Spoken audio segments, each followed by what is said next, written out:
भक्ति घूम रही थी, घर घर, मार्केट मार्केट, ढूंढ रही थी ऐसा हृदय जो वास्तव में राम के लिए धड़क रहा हो, जो वास्तव में राम के आगमन की प्रतीक्षा में आतुर हो बेसब्री से, और वे उस हृदय में प्रविष्ट होकर सहभागी बन सके राम के स्वागत में।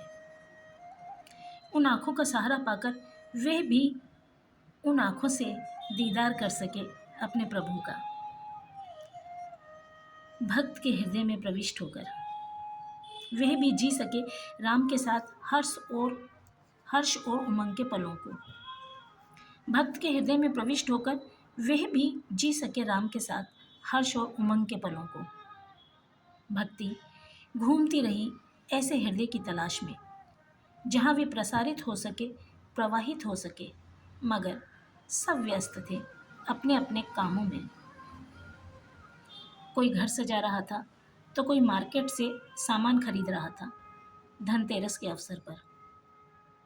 भक्ति ढूंढती रही कहाँ गए वह सारे लोग जो मेरे राम, मेरे कृष्ण चिल्ला रहे थे। मेरे राम आएंगे तो दिया मैं जलाऊंगी।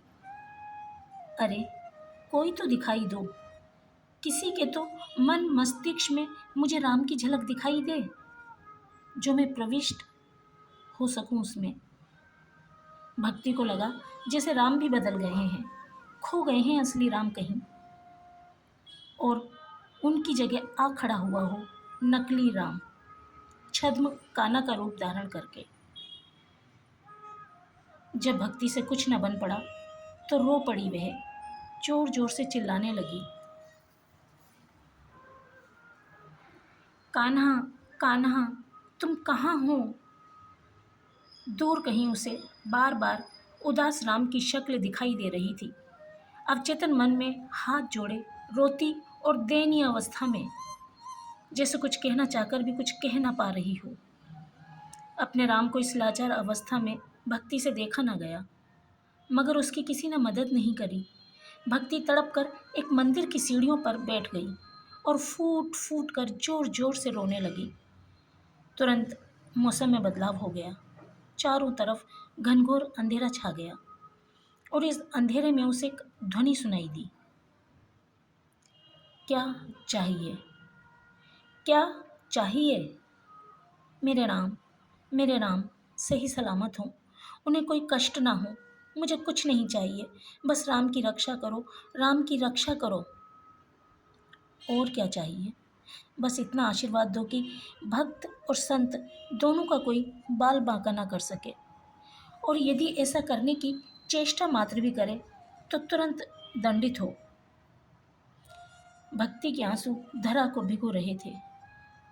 उसने सिर उठाकर देखा, आसमान स्याह था, दिन में रात हो गई थी। उसे ख्याल आया, अंधेरे में ही तो कान्हा आते हैं। वे कृष्ण की तस्वीर में उनकी आंखों को निहार रही थी। वे आंखें खामोशी से उसे ही देख रही थी। जमीन जोरों से हिल रही थी और दूर कहीं एम्बुलेंस की आवाज़ उसके कानों में गूंज रही थी। उसे पता चल गया, कान्हा भक्तों का बाल भी बांका नहीं होने देंगे, क्योंकि कान्हा ने कहा है कि यदा यदा हि धर्मस्य ग्लानिर्भवति भारत अभ्युत्थानं धर्मस्य तदात्मानं सृजाम्यहम् परित्राणाय साधूनां विनाशाय च दुष्कृतां धर्म संस्थापनार्थाय संभवामि युगे युगे।